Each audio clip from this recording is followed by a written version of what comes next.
Okay, so this is super weird, but I'm back and I'm really sorry for, again, another random period of time where I disappeared from this platform and didn't upload a full-length, long-form video. I'm very sorry for that. I have been uploading shorts, but that has been all that I could manage. So one of my main 2026 goals alongside Twitch streaming is to start at least uploading monthly to this channel. My goal is every 2 weeks. That would be, very, very, very delusional, but I'm going to really try and aim high, at least for once a month, a long form video. Some inspo would be very, very greatly appreciated. I think I've just been on here for so long. I've literally had this channel since 2013, 2012. That's diabolical, by the way, but it's okay. You can start consistently uploading at any point, I guess. It's better late than never, so we're going to try and start doing that now. So today I wanted to kick it off with a very long overdue Q&A video, so that's what we're going to be doing today. I know that there have been a lot of questions piling up, probably since like 2022. It's been a very long time. I'm so sorry. I'm going to try and do more regular Q&As. I think it's a fun way to engage with you guys, so I'm all down for it. This is my first time using one of these, by the way, so I really hope that it's actually working. Like, let's hope. We're going to try microphones, because microphones are fun. Anyway, it's so tight. If you guys want that kind of treatment, by the way, you know where to go. We're going to start. By the way, do you like my... I don't know what to call him yet. I really don't know. I feel like Baggins, just because I'm currently rewatching Lord of the Rings. But he's a cool little dude. He's attached to my phone at the moment. And then I've also, sorry, we're doing a keychain tour. Yeah, those are my two cats in representation. They've got little fishies, and there's a black and white one because they represent Akari and Kuro. So yeah, sorry, that was very random, but that's what's hanging from my phone. If you do see that, I thought I'd answer that one before we went ahead any further. Anyway, so we're going to start with some questions that I had received to answer in a Q&A 2 years ago. Actually, yeah, literally, it's actually almost 3 years ago, actually. It's dated 17th of June, 2023. Again, I'm very, very sorry. However, we're going to start with the first question, which came from someone called Daniel. And Daniel said, I don't know whether you might have already done that, but would you ever do a meet and greet with your fan base? So, I've been many different things over the years. As a creator, I didn't start out making adult content. I started out as an artist and a cosplayer, and I did alternative goth, emo site modelling back in the day on MySpace and Bebo and Tumblr, and I was quite well known for it. There's quite a lot of photos that people recognise of me from back then. Look nothing like that now, but it wasn't just a phase, as you can tell. Anyway, when I was a cosplayer, I used to, and I still do, I don't really cosplay that much anymore, but it's something I enjoy doing, but I kind of lean more into very niche characters if I'm going to do it now. But when I was a more general cosplayer back in the day, I used to attend MCM Comic-Con in London every single year, twice a year sometimes actually. So I would go twice a year, and it would be lots of fun, lots of memories from back in that day. Very, very good times. Anyone that's been to MCM Comic-Con, or just generally Comic-Cons, especially back in the 2010s era, would remember it very fondly. Not so much anymore, hence why I don't really go as much. That's a whole other video. So back in the day, I was a cosplayer and regular attendee of Comic-Con, and back then, obviously, I didn't do much adult content. A lot of my following, as much as there was a lot of toxicity, it was mostly from people just being hateful towards people doing cosplay. It wasn't really much outside of that, just standard like, oh, you're cosplaying the character wrong, or the wig looks funny, or you need to go to the gym. I had that actually at one point, which is mad looking at me now. But so back then I was really into, the kind of meet and greets. Jessica Newgry was the reason why I even got into cosplay properly in the first place, and I'd always wanted to meet her as well. And there were so many times where I almost got the chance to. She used to comment in the MCM London Facebook group, like I had screenshots of us having conversations in there. This was obviously years and years ago, and then she once replied to an email that I sent her back in like 2011, 2012, and it was a drawing that I'd done of her Umbreon cosplay, like the old nostalgic era of Jessica Negri, and she'd sent back a picture of herself saying that she loved me and it had my name on it and the date, and I've still got it somewhere, probably is still on my email somewhere. So shout out for Jessica Negri. She's always been such an OG amazing creator that was really dedicated to her fan base from the beginning, and it's no doubt that she grew to what she has now because she absolutely deserves it. But she really inspired me as well. You know, I always, being a young cosplayer, I was a teenager, I was like, oh my god, you know, I wish I could be one day like Jessica Negri, you know, how amazing. I really admire her craft and her dedication and the fact that she's been able to sort of create this brand for herself. Like, I was very much into social media and marketing from the get-go. So that always, you know, inspired and motivated by people like that, because I knew I always wanted to be a creator myself and that I always wanted to get to that point. I knew that social media has always been something I've really enjoyed. So for me, I always wanted to do a meet and greet. But back then, you know, obviously, it wasn't so risky to do meet and greets. I mean, clearly it was, because I mean, Christina, the other things that happened back in that old OG YouTube era. But I used to vlog my Comic. I've still got hidden videos, like archive videos on this channel of me going to Comic Con, but it's me with like people I don't speak to anymore. So I just don't publicize them anymore, probably because they'll get mad at me. But I literally used to vlog. I used to be a regular vlogger back in the day when I had a bit more free time. And so I wanted to do a meet and greet. Oh my gosh, I really did. And I didn't have as many followers back then. So also that was another reason why I thought this would be okay and maybe a good idea. Just in the run up to me going to London Comic Con, I ended up putting out a post sort of saying, oh, if you guys want to come and meet me, I'm going to be here. How about, you know, meet me at this place at this time? I think I had a Facebook group at the time as well. The day came and I was thinking, oh my gosh, like there's going to be, you know, maybe a couple of people there at very least. And there actually was no one. No one turned up to that meet and greet. Obviously, absolutely no one turned up. I actually stood there for a good 10 minutes.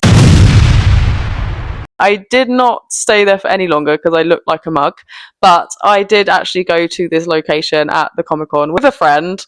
I think it was somewhere near the green, like, so where people would kind of congregate anyway. And I was more hoping to meet some cosplay friends that maybe mutually followed me, maybe not just like, I don't know, men that maybe followed me from when I did like teenage scene emo modeling, which again, I realized as I grew older, a lot of older men were following me during that time. So again, naivety, as you look back in hindsight, you can kind of gain a bit of wisdom on that. But luckily for me, most of those men actually resided in America or overseas. So that was the main reason why no one actually turned up. I did ask on like my socials afterwards, and most people were like, well, we're in the US, we don't go to MCM Comic Con. And I think, you know, I had a handful of British followers at the time, but I don't think any of them were going to Comic Con. So I did try and do a meet and greet. Basically, is the moral of that story, is that I did try and stage one back then. I had about 30,000 or 40,000 followers, I think, on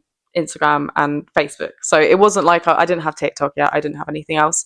So maybe, you know, obviously that's quite a small amount of people compared to, you know, big creators that do meet and greets. But I thought, you know, maybe I could meet some friends. Like, I'd just say, hey, I'm going to be here. I wouldn't do that now. In hindsight, I would not do that now, mainly because the period of time that has passed between that point and to the present, a lot of stuff has happened on the internet. A lot of stuff that personally now I don't think I'd feel very safe doing that. It's not just the fact that I went into the adult industry, which is in itself a risk, because many issues arise from girls going into the industry and the way that people see them and treat them. And even being reminded, very recently I put out a post which was sharing a tweet that I saw. It was a comparison between men and women in the industry of doing stuff like OF, and someone had come across a tweet of a guy that was doing OF and he'd made like 80 grand. He'd been able to buy a car that he'd really wanted, his dream car. And this girl, you know, when she'd seen women posting about their celebrations, their achievements, like just in the exact same way. And I'm not someone that's ever actually posted about anything ever like that. I don't personally delve into that, but I have seen other girls do it where they kind of have this brag culture. I'm not really into it. I don't wear designer clothes. I'm not that materialistic. I'm very sentimental, so I'll be very materialistic over sentimental items that hold a lot of meaning to me, but not in monetary value. Obviously, if I've saved up for something that's very useful, you know, obviously I have camera equipment, I have stuff, but that's because that's my work and business and that's what the value is to me. But beyond that, if it's like just for personal leisure, I don't want to buy, you know, Louis Vuitton bags and Balenciaga stuff. Like, if someone gave it to me for free, I'd be like, you know, not Balenciaga, actually, isn't that like, I don't even know, is that related to like the Illuminati or something? I'm not going to get nerfed on this channel straight away. I'm not, I just think a lot of it is a bit sus, personally. I mean, who's paying, you know, 100 grand for like a bag? I mean, that's crazy to me. Like, you know, there's kids starving. But again, that's just me. I think capitalism is reaching a very strange point in history, and we're going to see what happens with that very soon. Anyway, so when this girl came across this thread, she, you know, she expected to kind of, well, she thought she would come across similar comments to how she'd seen people react to a woman making a similar post on Twitter or social media, where as soon as you open the thread of the woman saying something like, oh, I just bought my first house, or I bought a house for my mum, you know, I do OF, like blah, blah, blah, blah, blah. And people are very, very, very viscerally angry. Like, and it's mostly men, straight men, that are very, very angry. And straight men are my main demographic of people that purchase content and subscribe. And so I do not have anything against all of them at all. But there's a very distinct group and, you know, percentage of those men that are not supporters of the industry. They're not supporters of women in general, let alone especially the ones in the industry. And they are not allies. They're not safe places. They're not safe people to us. They just want to hurt us and cause us pain and suffering and to make us feel like shit. Now, there's a lot of reasons why. I will not go into that, but there are many reasons why I feel that, yeah, people react that way psychologically towards women. And what this girl found when she was going through the guy's tweet saying the exact same thing, there was no hate from women, there was no hate from men, there was nothing. There was literally nothing. She couldn't find anything. And that was very interesting because, you know, I definitely come across that in knowing a lot of men in the industry through, you know, I dated one at one point and he had lots of friends, and there was other people that had, you know, within the industry that I'd met through other friends, other girls, you know, their partners, that sort of thing. And all of them, you know, I've always been intrigued about it. And I'd always ask them, you know, do you receive this kind of similar treatment? You know, I showed them some hate comments I get on a, you know, regular grape threat. And they were like, no, I've never, like, yeah, I might get someone that's a bit salty, but it's very rare. And I'm mostly left alone and people just subscribe. Like, it's very much just like to the point. There's no bollocks surrounding it. And they were actually quite shocked. You know, a lot of them weren't aware of how much women have to actually put up with in the industry. And it's why I always warn against anyone joining it, because it's not that I want to hoard all the wealth for myself like the Rothschilds. I'm literally just not wanting women to just jump into this if they, you know, potentially have full-on other options that they can massively explore whilst they have the ability to. It's something that comes with a lot of downsides, which is not a gotcha moment. It's because these specific men make that society and that climate in the society, which makes it at points almost unbearable for women in the industry, because that's their goal. It's to make us quit. It's to make us not do the thing that they don't want us to do, because again, it's about control. Without going into more detail, it's just a psychological response. And that has caused such a level of hate that, you know, I'm getting threats, you know, literally threats from just sharing that and my experience and saying I've actually observed this in real life, like lived experience. I've asked people, I've spoken to a lot of people in the 8 years that I've been in this industry.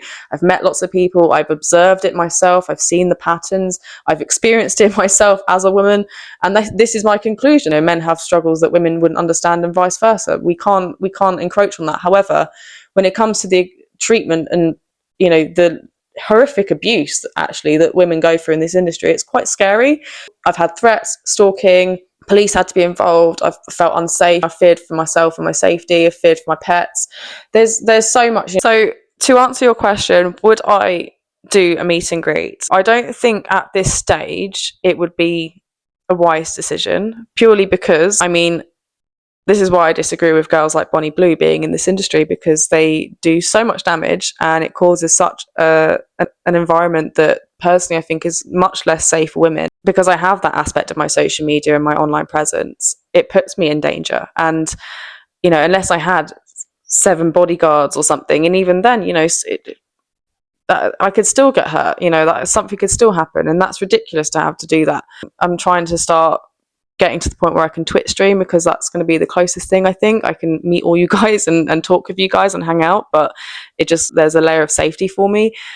It's just the way it is, especially after all the stuff's come out with, you know, the files and just uncovering this global elite ring of PDF files and exploitation and people being hurt and worse. It's not very good. So right now I value my safety. I hope that answers it as best I can. I'm sorry if that's like disappointing. I don't want to disappoint anyone, but at the same time I have to be safe and look after myself first. And unfortunately there's just too many crazy people in this world, so it's just not really, you just can't risk it. I'm gonna actually go on to the next question now because I've rambled about God knows what for God knows how long. Question 2 is from a very long time follower of mine called Matt, and he said, have you ever tried motorcycling and would you ever like to give it a go?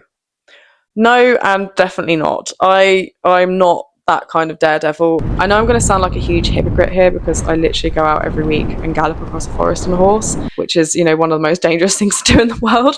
But personally, no. I think there's multiple reasons why. I've known so many people that have, you know, had motorcycle accidents. My own dad actually had a horrific motorcycle accident before I was born, and he always had this huge scar on his chin from where he said his head, his like jaw hit the ground, like the actual road, the asphalt on the road. That's always stuck with me. Same as the time he told me that he almost drowned when he went surfing. So that always made me terrified because he used to describe it was like a washing machine, and oh god. So those sort of things, I don't know why, because I do get on horses, and I think there's a level of trust in yourself that you kind of gain if you've been horse riding since you were a kid. It's a bit different.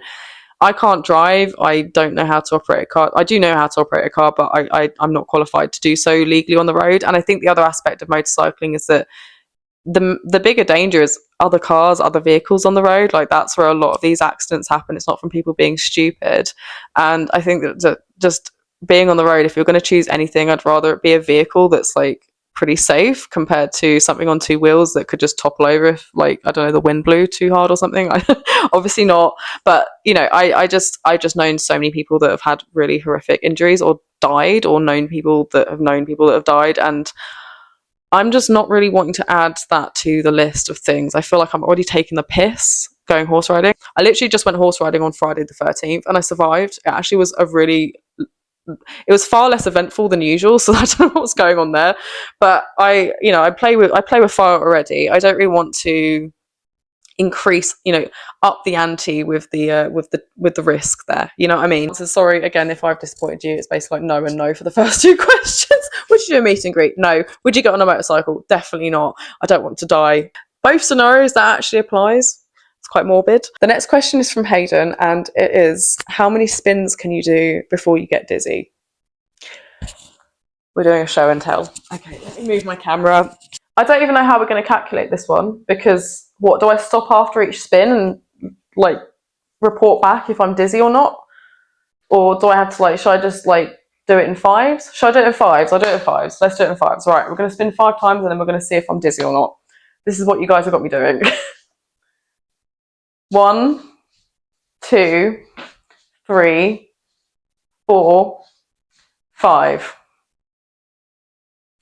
I sway a little bit. I wouldn't say I'm dizzy. It's nothing spinning. Okay, start again. Well, not start again. Karen, 6, 7, 8, 9, 10.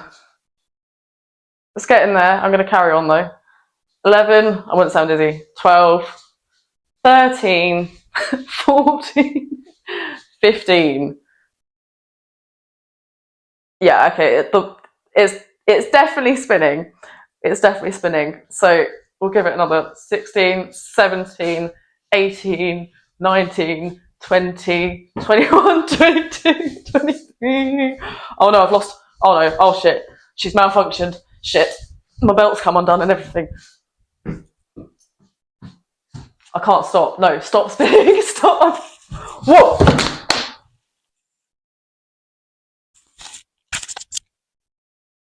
I can't see anything. I can't see. I'm gonna say 20 was the threshold for me there. I think 20 was the threshold where I think I fully hit dizzy stage, dizzy point. Holy shit. Oh, I feel like I'm coming back down to reality now. I've lost my headband. It's fine. It's okay. We move. Okay, so the answer was, how many spins does it take you until you get dizzy? It was 20. All right, let's get back to business. I've got so many questions as well, and my hair's a mess from spinning. Right, so the next question is from Samuel, and it is, if you could have one subtle superpower for the rest of your life, what would it be? I feel like being able to actually talk and converse with animals would be my jam. I think that would be what I want. I could actually make a Dr. Dolittle business out of that. Like, you know how they have all these animal psychics and therapists? Like, I'd actually be able to talk to them and no one else would. So that would be the infinite money glitch, because everyone wants to know what their pet's actually thinking, and I could legitimately do it and not be faking. So that would be a good idea. See? Being able to talk to animals, why not? Okay, so the next question is from Joshua, and it is, what country would you like to visit? As soon as anyone asks me this, I immediately go to Japan. I think that's so cliche now, but I've always wanted to visit Japan. There's so much I want to go and see in Japan. So it's such a beautiful country. There's just so much natural beauty there, and I'm not really a city girl, even though I would go to Tokyo. Obviously, I go to Tokyo. Like, if you're going to go to Japan, you have to go to Tokyo. Like, that's just ridiculous if you don't. I just want to see it. That would be my main one. So yeah, definitely Japan. I think Japan would be my main top number one. The next question is actually about cosplay, because remember, these questions are from a few years ago, so that's going to be why a lot of these are talking about cosplay. The next question is from Jamie, and it is, what is your favourite cosplay that you've done, and which one did you have the least fun with? Oh my god, I don't even know. Like, my favourite cosplay, I'd say it would probably be Chompette, because I made, like the female personified version of Chomp from Mario, and I found this art concept and I wanted to bring it to life, and it ended up being really amazing. I took it to Comic-Con. That would be my favourite. But my least favourite, I think, did I ever have... Oh, I had a cosplay that broke at Comic-Con, and that really got to me. What was it? It was like a staff that kept breaking. Oh, it was. Yes, it was Asuka from Neon Genesis Evangelion. The actual suit was good. Like, that was fine. But the staff that I had was just horrific. Like, it genuinely broke 3 times in one day. And it genuinely, like, it caused me tears. It just kept falling apart. And we had to keep trying to get ways to fix it, finding friends that could find, that had supplies that could help fix it. But in the end, I just had to abandon it. I was just walking around in a bodysuit. That was, like, from memory. I've probably had other ones which were super, super uncomfortable. That was no fun. That was horrible. I did not enjoy that. I had a bad day. But outside of that, I've mostly enjoyed my cosplays. Like, there's not been too many mishaps. I'm going to go for, like, the last few questions. I'm maybe going to do 2 or 3 more, and then I'll have to save the other questions for another time. The next question is, where is the lost city of Atlantis? Do you know, I wish I knew that. I really do. It's one of those things that has perplexed me for many years. I really do want to know where Atlantis is. And is it the Sahara Desert that they've said that they found some sort of remnants of what could have been the lost city of Atlantis? But it could be conspiracy. But yeah, I don't know. It's probably up my arse. If anyone's looking for it, that's where I would hide it. You can fit a lot up there, so check my page if you want to get proof of that. Anyway, so how do you say that? I don't want to butcher that, so I'm going to go with your middle name, which is Ravi. So Ravi asked, top 5 movies that you love. My top favourite all time is going to be Donnie Darko. For comedy, it's going to be Shaun of the Dead and Bridesmaids. I love Sliding Doors, and then all of the Lord of the Rings films, they count as one. So that's my top 5. Okay, so Samuel asked, do you ever hope to visit Australia again one day? I'd love to visit Australia again one day. It's I went in 2000 something. Like, when did I go? I went when I was a kid. I was really young. I had an amazing 3 weeks. I went for Christmas, and we celebrated Christmas. We had, like, seafood and stuff instead of traditional British Christmas dinner, and so that was really different. We went exploring. I saw some dolphins. I caught crabs. We went fishing. Then we went for this tour on a boat, and there was loads of Christmas lights in the harbour, like all the quays. Like, they had all the houses were Christmased up, so it was really nice. You got a really cool Christmas boat tour. And yeah, I had an amazing time. So I'd love to go back. I was in Perth last time, so I think I'd want to go maybe Sydney way, potentially, if I did. But there's so many parts of Australia. I think it's a very big country. So yeah, I definitely would like to come back. Are you still involved in the vape industry in any way? From Richard. We're dropping law. No, no, absolutely not. I do not condone vaping. I was a young adult when I got involved in the vaping industry as someone. Before I did social media and what I do now full time, I had multiple jobs, most of which I did get fired from because I am too autistic for society. So I had 2 jobs in the vape industry, one being in a vape shop. I worked in a vape shop in the city back when I lived in the city, and it was shocking. I worked there for 3 months. I got harassed by druggies. I got harassed by weirdos that came in, like, literally with a briefcase and a suit and then a cap with like a weed symbol, and it was covered in bird poo as well as the suitcase.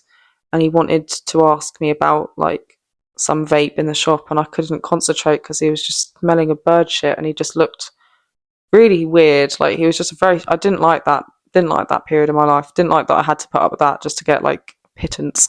So I didn't stay. I actually got scouted by another vape company because I was doing a bit of social media vape stuff, hence why this person knows about it.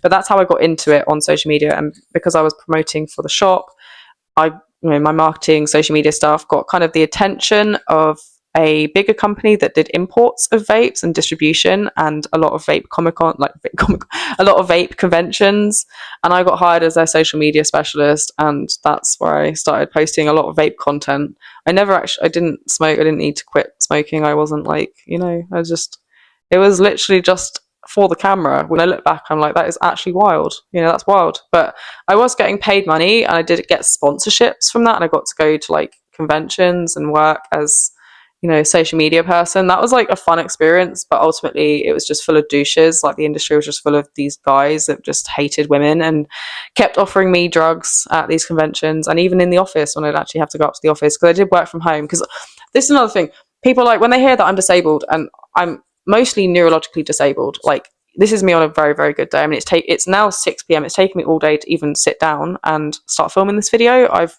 been struggling all day with various different things, but I've got a lot of issues which I work through, and I keep in my own, I deal with it in my own time.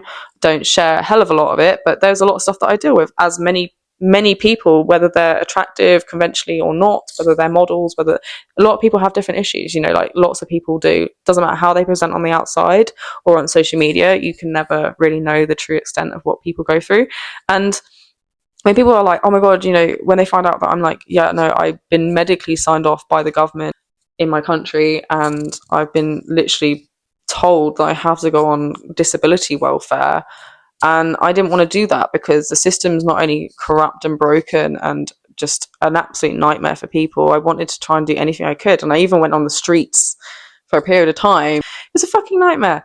And, people sit there and judge me for going into the adult industry and being able to build something for myself, which maybe isn't conventional, but from where I was coming, it's, the amount of things that I've been able to overcome and now achieve and help other people with and pay taxes and have freedom to choose what I want to do with my life is astounding compared to where I was 6-7 years ago. I mean, Jesus Christ, and I did work from home. People, this is where I'm saying, like, people would come at me like, well, there's work from home jobs, like blah, blah. I had most of the jobs that I had towards the end of me trying out various types of employment were work from home, because I literally got to the point where I couldn't even function outside of the house. And when I was at home, I struggled. Like, there was days where I struggle severely with disassociation from serious trauma from when I was younger, and I have no control. I just have to hope that I've prepared enough for those moments. And that's why employers do not like me, bosses do not like me, because they're like, you look like you can act normal, you look like you can function all the time, and I can't. And the doctors backed me up on that. They scolded me for ignoring them for years, because I was 18 when they first told me. They assessed me and they were like, Jesus Christ. Got diagnosed with autism at 22. And then I got fired from my work from home job 6 months later, because again, they didn't want to have to make accommodations. And that's a very common thing. You're already in the job and you get diagnosed. Like in my case, they will make your life absolute hell so that you end up having to leave, because they don't really give you another choice, because they make your life just so difficult that you just don't want to work there anymore. I would have a boss where I would work from home. He would turn up at my house He would turn up at my front door at 7 in the morning when I didn't have to start at home until 9. And he did this consecutively for the last 6 months, to the point where I got so I would get so anxious that I would have to, I was waking up at like 6 a.m. and my sleep was getting screwed because I was struggling to get to sleep, because I've always had issues with sleep. And then I'd be waking up at like 6 a.m. just in case he would turn up. And he wasn't supposed to. It wasn't part of the deal. I wasn't working with this guy at my home. So, people have had lots of similar experiences, unfortunately, and it's just shit. But I found something in doing what I do, and then people come at me and be like, you can work from home. I've done it. I've tried it, darling. I've tried it many times. I know myself. I know what I've been through. I know what I've prevailed through. I know what my body can handle consistently and what it can't. And I know that working for myself ultimately, and finding something that I enjoy, which is this industry, which attaches to my social media, because I get to do social media, which I love doing, and make an income from it. Would you rather go back on the welfare? I can go back. I can go down the government office and say, hey, can I have the money that you guys said that I should be taking for this, so people that are paying taxes can do it? Or I could work in this industry, not bothering anyone, paying a lot of tax to help people who are also disabled.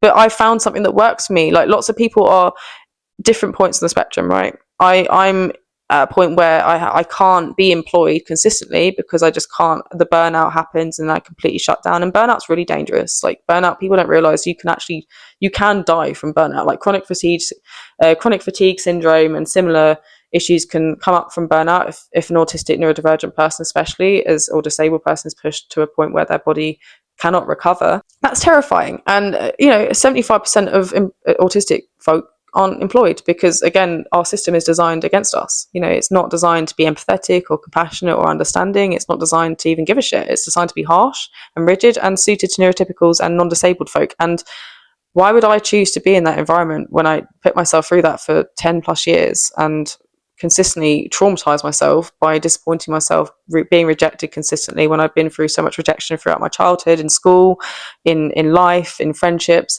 And I just wanted something that I was actually good at, and I've been very good at this, hence why I've been able to keep doing it. I've built a community from the ground up. I've been shot down, I've been nuked multiple times, I've still built myself back up, and I'm now the strongest I've ever been. I've almost got 1 million followers across my social media platforms, and as someone that's been through the trenches as I have, as someone that has been on the streets 5 times, as someone that has been told that I can't work and can't do anything even for myself, and that I should be just claiming welfare from professionals, medical professionals, gone above all their doubts, and I've done what I have done, but people still have an issue because of the industry. It's legal, it's consensual. Actually, everyone is morally more in the green here because we're all being government ID verified. At least on OnlyFans, if someone's face or body part is in a video or a picture, it won't let you post it unless you tag the person.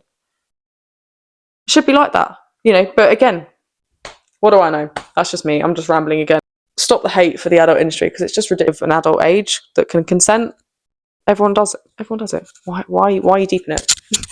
why you got to deep it? Why you got to make it weird?